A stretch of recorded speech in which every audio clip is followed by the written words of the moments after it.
sur la montagne. Voilà, donc je crois que tout le monde a bien suivi la lecture. Alors maintenant, je vais demander à notre lecteur de reprendre, comme ça on va y aller un peu pas à pas. Verset 31. Je reprends. Oui. Exode 25 au verset 31. Oui. Tu feras un chandelier d'or pur.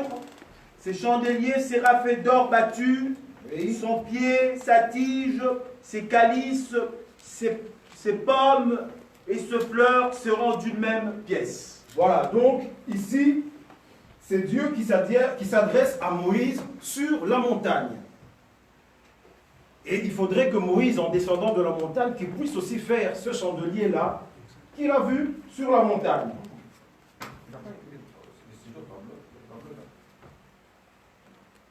Excusez-moi, je vais quand même pouvoir vous écrire notre sujet du jour. Veuillez m'excuser. Donc c'est le chandelier.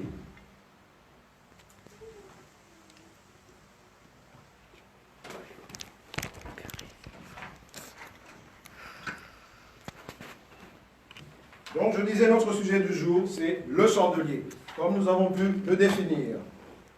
Oui, donc Exode chapitre 25, verset 31. Si on peut relire, s'il vous plaît. Je relis. Oui. Exode chapitre 25 au verset 31. Oui. Tu feras un chandelier d'or pur. Ces chandeliers sera fait d'or battu. Oui. Son pied, sa tige, ses calices, ses pommes et ses fleurs seront d'une même pièce. Voilà, donc je disais que ici, c'est Dieu qui s'adresse à Moïse sur la montagne. Et il faudrait que Moïse, en descendant de la montagne, qu'il puisse aussi pouvoir faire ce chandelier-là.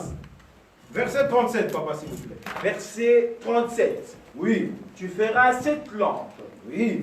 qui seront placées dessus, Oui. de manière à éclairer en face.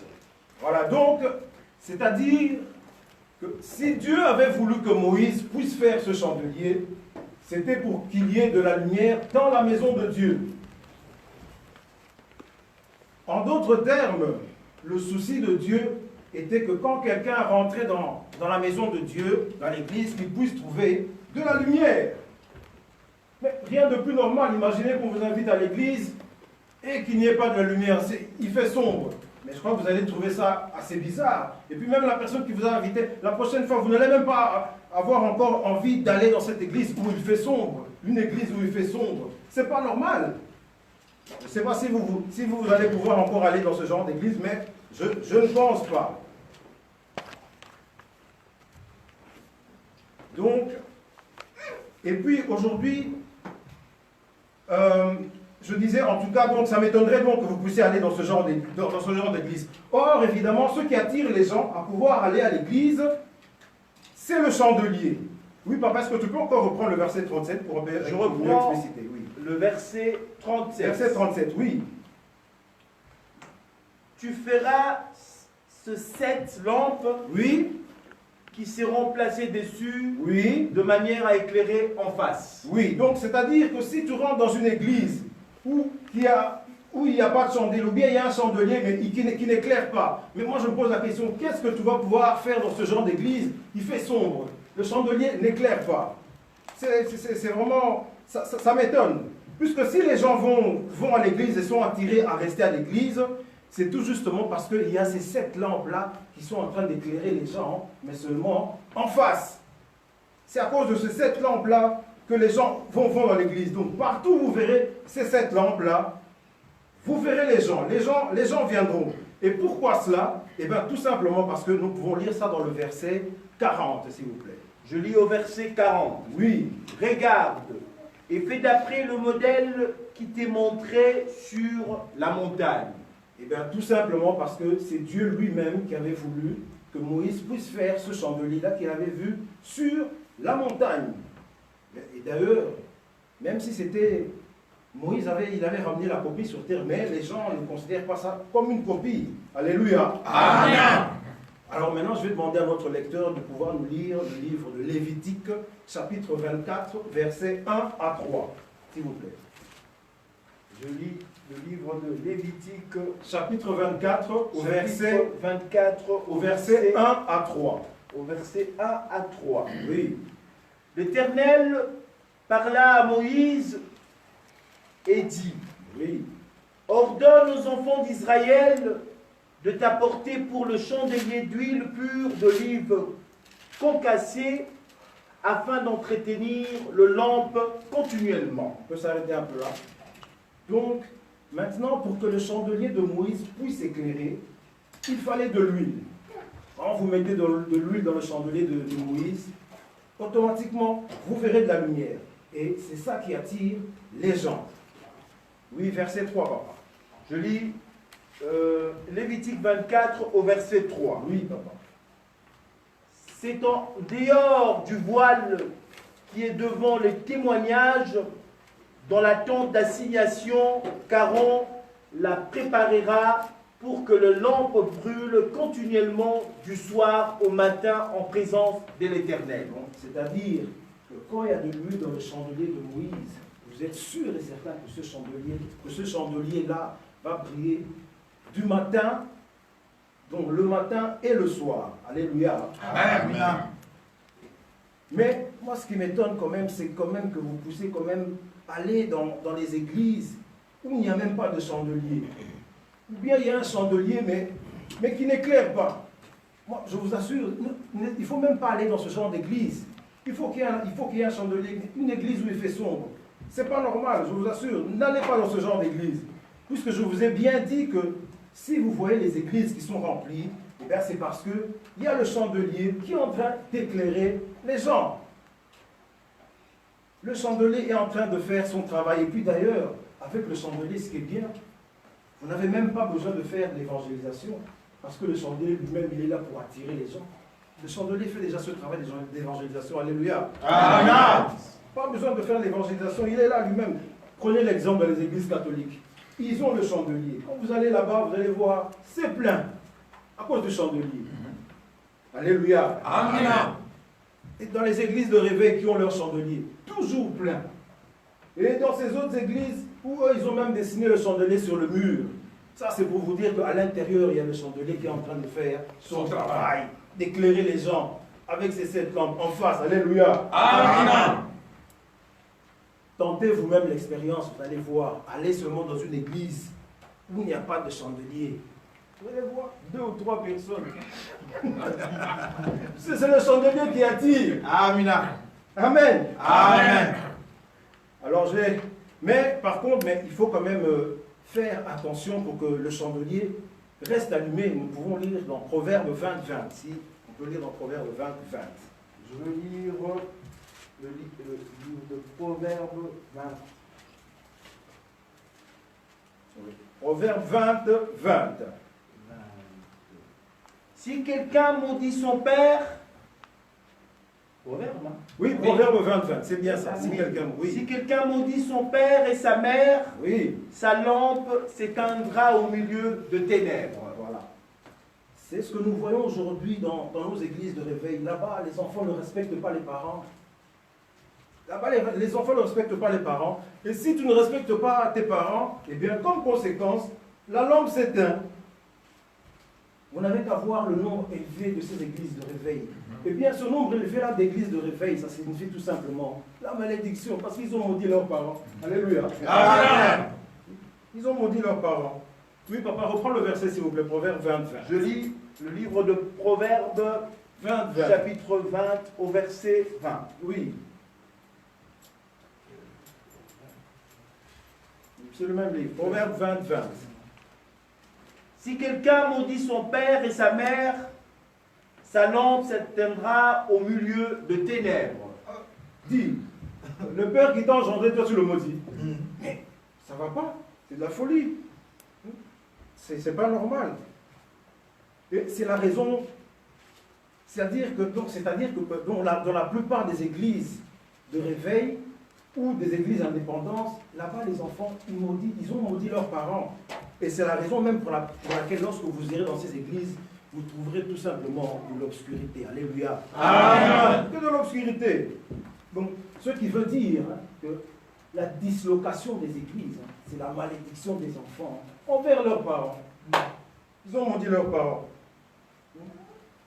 Il y a tout simplement, dans l'église mère, là-bas les enfants respectent les parents. L'église mère de Ouerasol, là-bas les enfants respectent leurs parents. Ils sont bénis. Là-bas, ils sont unis. Et chez eux, c'est l'union qui fait la force. Alléluia. Amen. Je vais demander à notre lecteur de pouvoir lire notre livre de 2 Corinthiens chapitre 4 au verset 18. 2 Corinthiens chapitre 4 verset 18. Je lis 2 Corinthiens chapitre 4, Verset 18. verset 18. Oui, papa. Jean. Un point éternel de gloire, parce que nous regardons non point aux choses visibles, Oui. mais à celles qui sont invisibles. Car les choses visibles sont passagères et les invisibles sont éternelles. Alors, on nous dit ceci, nous ne regardons pas aux choses visibles, mais à celles qui sont invisibles. C'est-à-dire que le chandelier ici dont on parle, ce n'est pas l'objet qu'on voit dans les églises ou bien le symbole qu'on a dessiné sur les murs. Alléluia. Amen. On ne parle pas de ça. On nous dit que nous ne regardons pas aux choses visibles, car les choses visibles sont passagères. C'est seulement les choses invisibles qui sont éternelles. Alléluia. Amen. C'est-à-dire, donc le chandelier maintenant qui attire les gens à pouvoir venir à l'église, c'est quoi? Puisque je vous ai bien dit que c'était le chandelier qui attirait les gens à pouvoir venir rester à l'église. Quand les gens voient le chandelier, ils viendront. Alléluia. Amen. Mais d'ailleurs, il ne faudrait pas faire comme dans ces églises où ils ont un verset de consolation. Eux, tu peux même les embêter, les taquiner. Ils ont leur parade. On va lire ça dans Matthieu 18, 20. Là-bas, même quand tu les taquines, il n'y a pas de problème pour eux. Matthieu 18, 20, s'il vous plaît. Matthieu 18, 20. Oui. Matthieu 18, 20. Avec leur verset de consolation. Oui. Je lis l'évangile de Matthieu 18, chapitre 18 au verset 20. Car là où 2 ou 3 sont ensemblés en mon nom, je suis au milieu d'eux. Vous voyez, là c'est la consolation. Dans l'église, il ne peut pas avoir 2 ou 3 personnes, il faut la foule. Hein? Il doit avoir la foule, pas 2 ou 3 personnes. C'est quelle église? Alléluia. Amen. Toi, ramène-nous seulement le chandelier pour nous éclairer, il y aura la foule. Quoi? Toi, tu crois que dans ton église, s'il y a de l'obscurité, les gens viendront? Mais ils ne viendront pas, puisque c'est le chandelier qui attire. Les gens ne viendront pas. Donc, c'est-à-dire que dans les églises où ils citent ce passage, il faut tout de suite comprendre que là-bas, il n'y a pas de chandelier. Alléluia. Amen. Il n'y a pas de chandelier là-bas. Mais maintenant, le chandelier qui attire les gens à venir, à rester dans les églises, c'est quoi?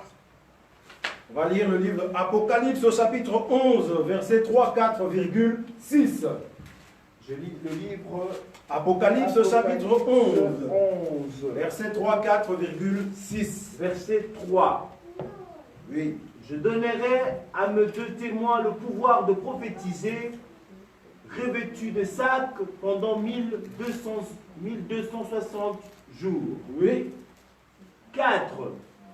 Ce sont le 2 oliviers et le 2 chandeliers qui se tiennent devant le Seigneur de la terre. On peut s'arrêter un peu là. Donc, on nous dit très bien que le travail du chandelier, c'est de prophétiser. Alléluia. Amen. Imagine-toi, tu es devant un serviteur de Dieu, il te parle de ta vie, il t'éclaire, il te prévient même des dangers qui peuvent t'arriver, et tu constates même que c'est vrai. Mais toi, t'es accroché à cette personne. Le lendemain, tu reviendras chez lui.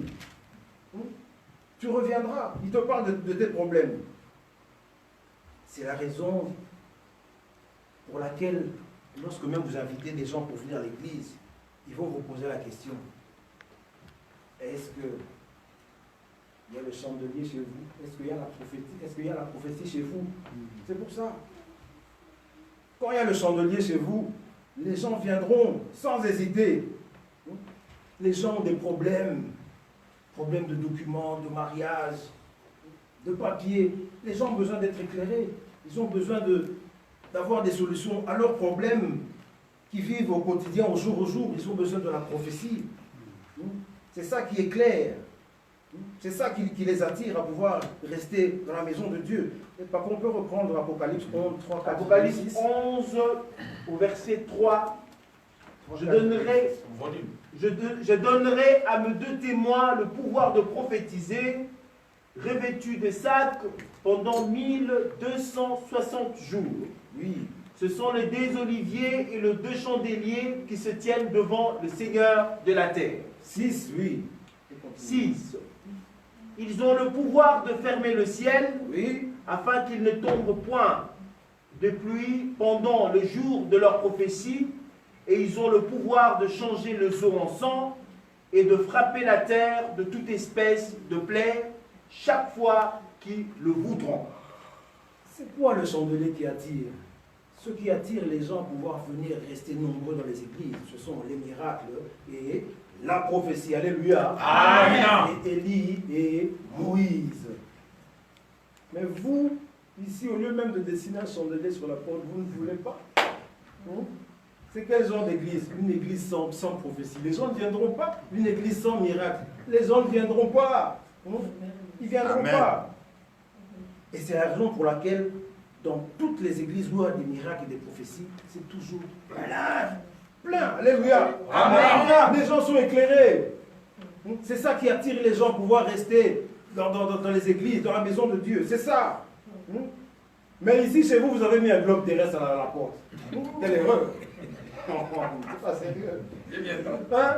Non. Qui viendra avec un globe terrestre comme ça? Mais ça fait peur aux gens. Quelqu'un qui a fait comme ça. Vous-même, regardez comme ça. Je m'enfuis. Bon, ça va, c'est pas grave. Bon. Papa, on peut relire Apocalypse chapitre 11, verset 3. Tout doucement. Je lis Apocalypse chapitre 11 au verset 3. Verset 3. Je donnerai à mes deux témoins le pouvoir de prophétiser, revêtus des sacs, pendant 1260 jours. Oui, donc le chandelier, son travail, c'est de prophétiser. Donc, c'est la prophétie qui donne confiance en l'homme. On parle de sa vie.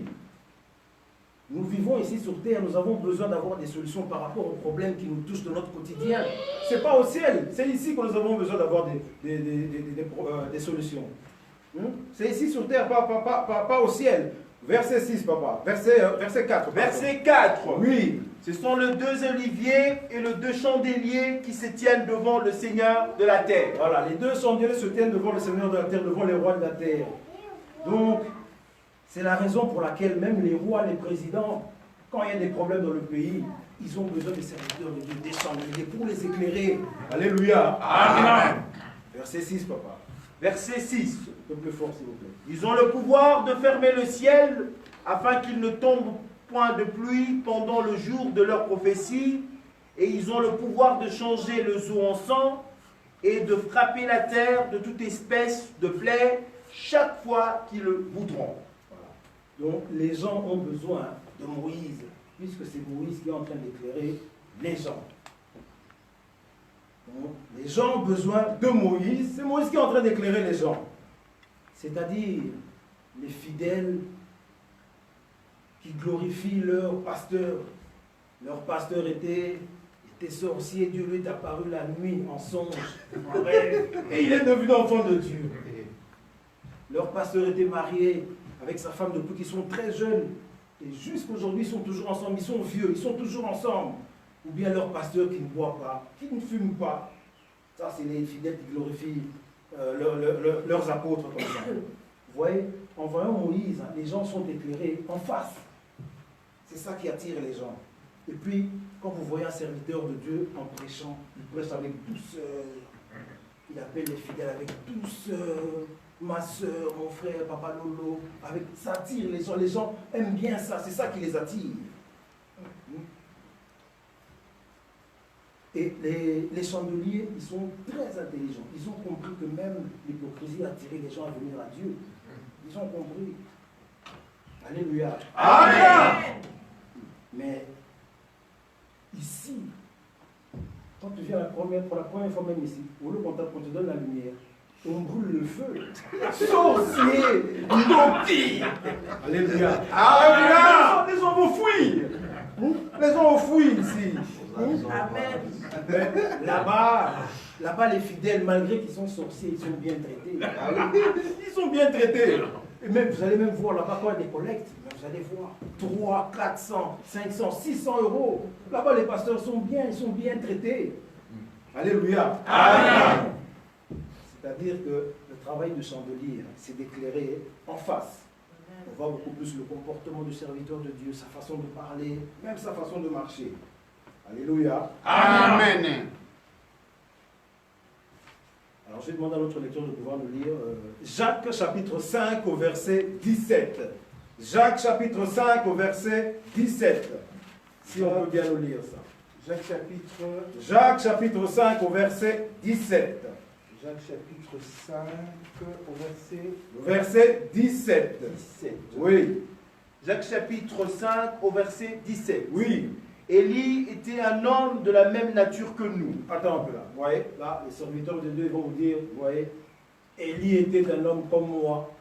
Élie était un chandelier comme moi. Élie prophétisait comme moi. Oh, Moïse était un homme comme moi. Moïse était un chandelier comme moi. Moïse faisait des miracles comme moi. Vous voyez? Donc, c'est ça qui attire les gens, les miracles et les prophéties.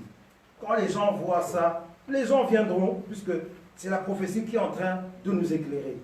En fait, c'est ça, les 7 lampes-là qui éclairent les gens en face. La prophétie et les miracles. Alléluia. Amen. Papa, tu peux reprendre la lecture. Jacques chapitre 5, verset 17. Jacques chapitre 5 au verset 17. Élie était un homme de la même nature que nous. Oui. Il pria avec instance pour qu'il ne plût point, et il ne tomba point de pluie sur la terre pendant 306 mois. C'est-à-dire que là où il y a le chandelier, donc le serviteur de Dieu, vous allez le voir prier, prophétiser, faire beaucoup de miracles. Et l'église sera remplie. C'est ça qui attire les gens à pouvoir venir et rester dans les églises. Mais vous voulez seulement votre verset de consolation, ou là où 2 ou 3 sont assemblés en mon nom. C'est votre problème. Alléluia. Amen. Je vais demander à notre lecteur de nous lire Exode chapitre 7, verset 17. Je lis Exode chapitre 7 Au verset 17. au verset 17. Oui. Ainsi parle l'Éternel. Oui. À ceci, tu connaîtras que je suis l'Éternel. Oui. Je vais frapper le zoo du fleuve avec la verge qui est dans ma main, et elles seront changées en sang. Avec la verge. Vous voyez, il y a même des signes qui prouvent pour reconnaître un serviteur de Dieu. Alléluia. Amen. Même les chefs coutumiers, pour le reconnaître dans la foule, tu vas voir que c'est celui qui a une verge à la main. Et par là, tu vas comprendre que c'est lui. Quand tu vois un serviteur de Dieu et qu'à la main, il n'a pas de verge, pardon, excusez-moi, il faut tout de suite comprendre qu'il n'y aura pas de miracle. Ne va même pas dans son église, il n'y aura pas de miracle. Alléluia. Amen. Et ces chefs coutumiers, vous croyez que pourquoi ils sont respectés? Mais c'est à cause de leur verge. Imaginez-vous un chef coutumier qui te pointe du doigt comme ça avec ta verge. Attention, il faut avoir peur. Donc ils peuvent te faire du mal, le chef coutumier, à travers la verge.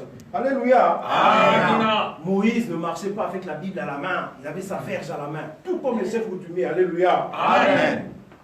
Alors je demande à notre lecteur s'il peut s'il peut nous lire 2 Pierre chapitre 1 au verset 19. 2 Pierre chapitre 1 verset 19. 2 Pierre Chapitre 1 au verset 19. 2 Pierre chapitre 1 Au verset 19. Oui. Je lis 2 Pierre chapitre 1 au verset 19. Oui. Et nous tenons pour d'autant plus certaine la parole prophétique, Oui. à laquelle vous faites bien de prêter attention, comme à une lampe qui brille dans un lieu obscur, jusqu'à ce que le jour vienne à apparaître, que l'étoile du matin s'élève dans vos cœurs. C'est tout. Ok. Alors on nous dit très bien que la parole prophétique, que nous devons faire attention à la parole prophétique, pardon, puisque c'est cette parole qui est en train de nous éclairer dans les ténèbres. C'est la raison même pour laquelle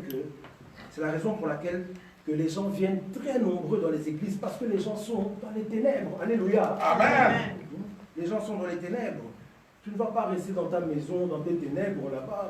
Non, tu dois venir à l'église si tu veux trouver des solutions à tes problèmes. C'est à l'église que tu vas trouver des solutions à tes problèmes. Tu ne vas pas rester à la maison dans tes ténèbres. Je vous dis, n'allez pas dans les églises où il n'y a pas de prophétie. Il ne faut pas y aller. C'est la prophétie qui nous éclaire. Papa, tu peux reprendre la lecture, s'il te plaît. Je reprends 2 Pierre, chapitre 1 au verset 19. Oui, papa. Et nous tenons pour d'autant plus certaine la parole prophétique à laquelle vous faites bien de prêter attention, Oui. comme à une lampe qui brille dans un lieu obscur, jusqu'à ce que le jour vienne paraître, que l'étoile du matin s'élève dans vos cœurs. Donc, c'est-à-dire que c'est le chandelier qui est en train de nous éclairer, nous qui sommes dans les ténèbres, dans l'obscurité. Nous avons besoin du chandelier pour qu'il nous éclaire. Nous acceptons que nous sommes dans les ténèbres. Alléluia. Amen. Dans l'obscurité. Alléluia. Amen. Alors, pour terminer, nous allons lire maintenant le livre de Matthieu au chapitre 5, 15 à 16. Matthieu chapitre 5, versets 15 à 16. Je lis Matthieu chapitre 15. Oui. 15, Matthieu chapitre 16, 15 à 16. 7. Matthieu chapitre 5, verset 15 à 16. Matthieu chapitre 5, verset 15 à 16. 15 à 16. Oui. Et on n'allume pas une lampe pour la mettre sous le boisseau, mais on la met sur le chandelier Oui. et elle éclaire tous ceux qui sont dans la maison. Oui. Que votre lumière luise ainsi devant les hommes, Oui. afin qu'ils voient vos bonnes œuvres et qu'ils glorifient votre Père qui est dans le ciel. Donc, puisque nous sommes dans les ténèbres, nous avons besoin de chandeliers. Nous avons besoin de ces 7 lampes-là pour nous éclairer. C'est-à-dire que le chandelier a une très très grande importance.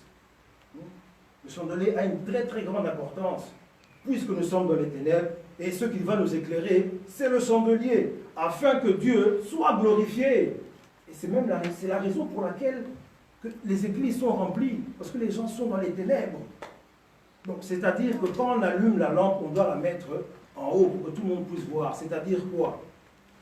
Tu ne vas pas faire la prophétie, vous êtes seulement à 2, tu parles à la personne à voix basse, tu lui dis non, tu auras une voiture et tout consort. Non, non, non, pas comme ça. Pas à 2. La lampe doit éclairer, il faut que ça soit devant tout le monde, à voix haute. Il faut que la prophétie soit dite à voix haute, devant tout le monde, pour que tout le monde soit éclairé. Ça doit se faire comme ça. Alléluia. Amen. Voilà. Que ça reste ainsi au nom de notre Seigneur Jésus-Christ. Amen. Amen.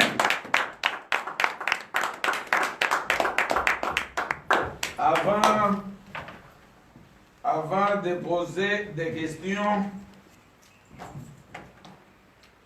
je vais d'abord dire quelque chose. Moi, personnellement, je suis très